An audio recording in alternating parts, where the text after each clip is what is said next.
All right, click the links to John Champ, become a value member. Click the Odyssey, subscribe, star, Bit Chute, Telegram, the various other links.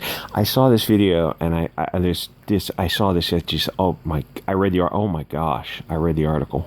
Wow, it's just every collection of cliches to how do you make something that's dead on arrival is the phrase I'm going to use. Dead on arrival, something that there's no redeeming. Everything in this interview is wrong. Every point she brings up is an issue, is a point why you would not watch the movie. I read this interview and I go like, who's your audience for this? Oh, whoever wants to see diversity and inclusion. Okay, so this is like comic books, usually a male thing. But they don't, like, from what you said in the interview, you don't want men to watch your movie, which is your show, which is about an angry woman who was something about the male gaze and the patriarchy and belittling and humiliating men. This is dead on arrival. Whatever money they put into this, they just burn this money. So what happened is a She-Hulk director gave this little interview. It's just going to focus on diversity, inclusion, and equity. And the funny thing is they changed the word from equality to equity for a reason, because I guess they realize different things are different. And it goes, what about equality? Treat people equally. Oh, well, no, because then they have different outcomes. Why would they have different outcomes? Oh, because they're different people. Oh, so equity is like you want the outcome to be the same. Isn't that just communism? Yeah. I mean, so how does that work in a mixed society where you have different capabilities, different tribes have different capabilities? It's like, oh, it just kind of goes to lowest common denominator. It doesn't seem like that'd be a very successful civilization for long. Anyway, so she gives this interview. It's absolutely, this is insane. Every point she raises is a point where you would not want to watch the movie. Okay. For one, she says inclusivity, except the writer's room is a collection of women, and then she talks about the female lens, and then, the obvious thing, you go, well, the brouhaha about, like, you literally, the left doesn't know what a female is. Here's the thing is, everyone knows what a female is and a male is. A woman is adult human female. Female's the one who bears the young. That's the standard definition for a long time, and that's like everyone knows. You know what a female is. Where they pretend not to know where it doesn't hurt them. When they say it's a female writing room told through a female lens, they mean biological female. They mean the real female definition of female. Where it affects their bottom line, they don't mess around. It's like, oh, we're all Hollywood's such socialists. You go, oh yeah, but I can't notice. You look at these movies. Robert Downey Jr. made $65 million for some Avengers movies. Like, why don't everyone who's working on the movie, why don't you just pay him an hourly, like take all the profit, the net profit for the film, and just divide it. Everyone gets paid the exact same hourly wage. Oh yeah, we're not gonna do that. Why not? There's only like a handful of top actors who are being paid, millions and millions of dollars. Everyone else is, admittedly, people on film sets get paid pretty well, but you got like some makeup guys getting paid, $300,000, and you got another actor getting paid $20 million. It's like, why don't you just make everyone get paid the same hourly wage? They'd probably do pretty well, but I mean, you wouldn't be getting millions, but it'd all be fair and equitable. That's what equity is. That's not equality. That's equity. It's like, yeah, I want you to do that in Hollywood, guys. I want you to set the stage. Yeah, we're not gonna do that because that's my money you're talking about. We're talking about other people's money. We want to give away other people's money, not our money. So like this female lens, it's like it's all BS. All this, they know what a woman is. It's a female writing room. Yeah, that probably means women. Women who remarkably have the same values as them. It's like, that's not very diverse if it's all women who are exactly on the same page with you. None of that matters. Nobody's going to watch the show. This is going to be absolutely shockingly bad. There's that guy Thorius Unlimited. I binge watched a few of his shows last night. Oh, that channel, he's so awesome. He watches the worst shows on earth, like shows legitimately. Batwoman went 3 seasons. I tried to get through an episode. I thought, oh, this would be fun. I'll review this. My buddy and I will review this. Really difficult to get through. Without some, like this guy Thorius Unlimited, he's watching these shows, he's taking notes. It means he's probably has to rewatch some of this stuff, take notes on it, present these videos on it, and it's like, this is the worst stuff ever made. Ms. Marvel, he's reviewing that now. It's wow, unbelievable. He's probably going to review this too. It's like everything coming out of Disney now is going to be, it's going to make all these channels, Yellow Flash and neurotic type of channels, like they're just, there's no shortage of cringe to talk about because it's so cliche bad. So some of our points are, asked by staff writer Sydney Buxbaum, This is Sydney Bucksbaum. I'm sure this story will be wonderful. How having a team of all women behind the camera, again, like, well, what definition of woman are we talking about? Is it self-identified? Because that's how a lot of people are actually getting around those requirements. It's like if you need to hire people to fit these inclusion riders, it's like, well, you're all just going to be trans. It's like, yeah, I'm actually a POC trans woman. Okay, great. We can hire you and check off this checkbox. It's like, that way you know you're getting somebody competent, right? And somebody awfully clever, too. So a team of all women. I am so excited on the day when that's not a big deal. Yeah, it's going to be friggin' hysterical when the team of all women are they look remarkably like me. We're not there yet. I hope this show is part of the movement. It's accepted. Some shows are predominantly led by women. Yeah, those shows are going to be called failures. Did I mention the Wonder Woman 1984 that came out, where there's a scene in that where there's a blonde guy in a suit and tie. He's drinking out of a brown paper bag, a bottle in a brown paper bag, and he's outside of a city, suit and tie and an overcoat. So he's a professional, right? Except for some reason he's not at home drinking. He's not in a bar or a restaurant, which he can afford to be. He's standing outside drinking because that's what's known as a straw man character. Now, for those of us who live in cities, you know his life expectancy is that of a mayfly over a pond at feeding time. He would be in deep trouble if you saw a professional guy in a suit, overcoat, who's somewhat inebriated. Either that or it's such an obvious glowing setup that you'd be cautious, but thieves are really not that bright. None of that makes sense when we saw that Wonder Woman scene.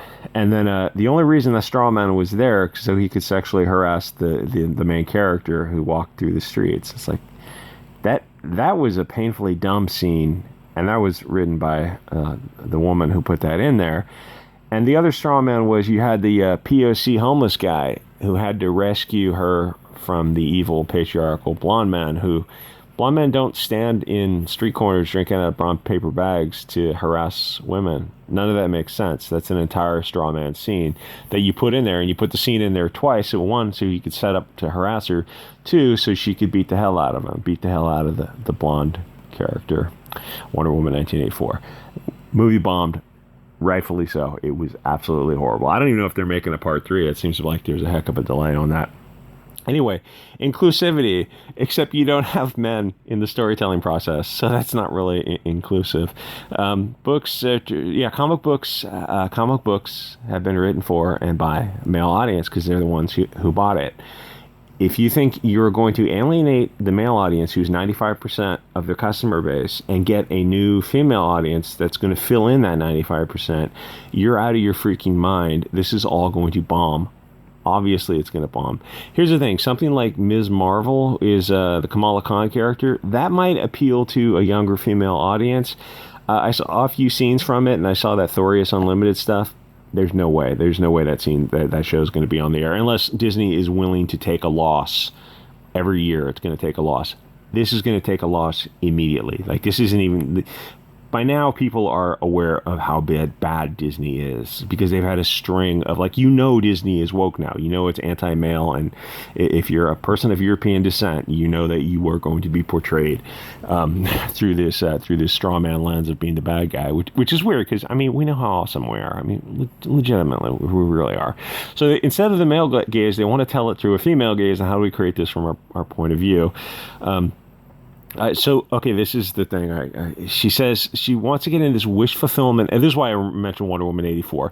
Wish fulfillment power fantasy, walking down a dark alleyway, and someone gives her a hard time. I guarantee that someone is going to be a blonde-haired person, either the exact same scene for Wonder Woman 1984. They're hoping you forgot that scene, or it's going to be two white guys who are harassing her. To something. It's going to be two. They're going to. Remarkably, one of them will have blonde hair. I guarantee, mark my freaking words to the 67 people who watch this video. I guarantee it will be a blonde person who harasses. Do you think it will be a POC who harasses her in an alleyway? Are you out of your freaking mind? Funny thing about Hulk, go read Al Ewing's Immortal Hulk, the first couple of issues. Just read the first issue to start with. The first issue starts with a blonde-haired, blue-eyed guy who robs a liquor store and shoots somebody. That's the first issue of Al Ewing's Immortal Hulk. Every single issue after that is absolutely insane. For some reason, people like the art. The art for Immortal Hulk was very good. That's that Brazilian artist. I think he's in Comicsgate now. But the storyline was along that. And then the guy, the blonde-haired, blue-eyed guy, has to go back to a blonde-haired, blue-eyed motorcycle gang. So the Hulk can give them a lecture on the Second Amendment before carrying out their power fantasy against blonde-haired Northern European people. Do you think I'm making this up? Please, you can go find Immortal Hulk #1 online. It went for 50 issues. Anyway, it's something that every single woman could relate to. So let me throw in something else. I'm trying to make a quick video. Is BuzzFeed or some one of those did a video where they put hidden cameras on a woman. She's a Latina woman in a bodysuit. Okay looking, good enough to be in a bodysuit. And she's walking through New York, through these various boroughs. And she gets, they say she got harassed. What really happened to these guys were just saying, oh, hey, good looking, or have a nice day, or you're looking good today. It's like, it was really nothing out of this like cliche straw man harassment. It was just stuff like that. It was like, oh, you're looking so good tonight. You look so good. Every single one of the guys you talked to her, and it wasn't harassment. Were non-European. It was POCs. It was 100% POCs. And they go, the point of their story was, oh, look at the harassment that females have to experience. I look at that show and I go like, yeah, wait a minute. This is all, the next point that's relative and probative is that it's the people who are doing it. Why don't you say, like, yes, it's biologically male people who are making comments to her, though they were nothing to be ashamed of, but it's also non-European males who are saying this like, oh, well, that's not important. Clearly it is. If any overrepresentation, anything that goes off that line of correlation is relevant. Oh, well, we're not going to... You get where I'm going with that. So when they do this in the story, this female power fantasy, it's going to be someone who looks remarkably like you, except with blonde hair or green or blue eyes, if the camera is able to get close enough. She-Hulk's able to walk home even while wearing headphones and not worried because she has the power to have a female revenge power fantasy against a blonde-haired, blue-eyed character. Again, you think I'm saying this like I'm grinding this axe. Go watch Wonder Woman 1984. Go read Immortal Hulk 1 through 50. Go when this thing comes out, or go watch Ms. Marvel. I'm sure Ms. Marvel has the same. You'd have to pay me to watch that. And when this thing comes out, watch it and tell me I'm lying. Tell me I'm lying. So some guy comes up to you in a bar. Wait a minute. Why are you in a bar in the first place? Like, are you single? Are you with girlfriends at a bar? Some guy politely comes up to you in a bar. That's how babies are made. What's the purpose of the bar? Like, I'm not talking about being obnoxious, but I mean, somebody comes up to you in a bar. You're at a bar. Why are you you're not at a restaurant. You're at a bar, and you're apparently single. It's like, why wouldn't someone come up to you and talk to you? It's like, what level of human interaction are you comfortable with? It seems like you just have this bizarre strawman power fantasy. Yeah, plot twist because they do. Anyway, so she has this power fantasy about she doesn't have to put up with this thing. So, like, this sounds horrible. This sounds absolutely cringy. I don't want to see men belittled and degraded like this. Apparently, this is what you want to do. There's no audience for this. Like, this is dead on arrival. So I think we can both agree that female rage is much less accepted than male rage. Oh, God. They did that in Immortal Hulk, too, except there's a scene in Immortal Hulk #11. It get me, too. This is bizarre feminist power. Yeah, this is exactly what somebody wants to see. This is what the Disney Plus audience wants to see. An angry woman carrying out a power fantasy of revenge against, again, I guarantee, blonde-haired, blue-eyed men. Just for a second, imagine that the person in the alleyway is a POC.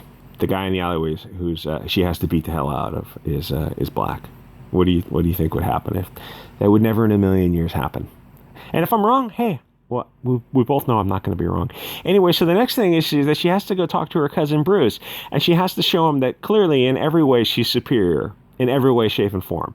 That he thinks he's the teacher because he's the Hulk, and he's twice her mass and shredded, if not 3 times her mass. And he's been the Hulk for a long time. He's the origin. He's the original creature, and he's massive. He's like 1,000 pounds. She's maybe 300 pounds. So, like, what is all that extra muscle for? Oh, no, but he thinks he's the teacher, and she quickly has to put him in his, are you out of your freaking mind? So listen, I get that women would want to see a little bit of this power fantasy. I get they would want to see a little bit of it. There's no way they're going to sustain an audience base to watch this. Your numbers are going to be horrible, and you deserve to bomb. This is dead on arrival. Anyway, click the links, and you'll have clicked the links. And this, I might have to watch this when it comes out. We can do a watch party on Telegram or Odyssey, because for now they allow live streaming of protected content, sort of thing. I think you can do it on Amazon also, but I mean, you can do it on Odyssey and Telegram for free. You don't have to pay Amazon anything. Anyway, like, comment, subscribe. I'll see you guys on the next episode.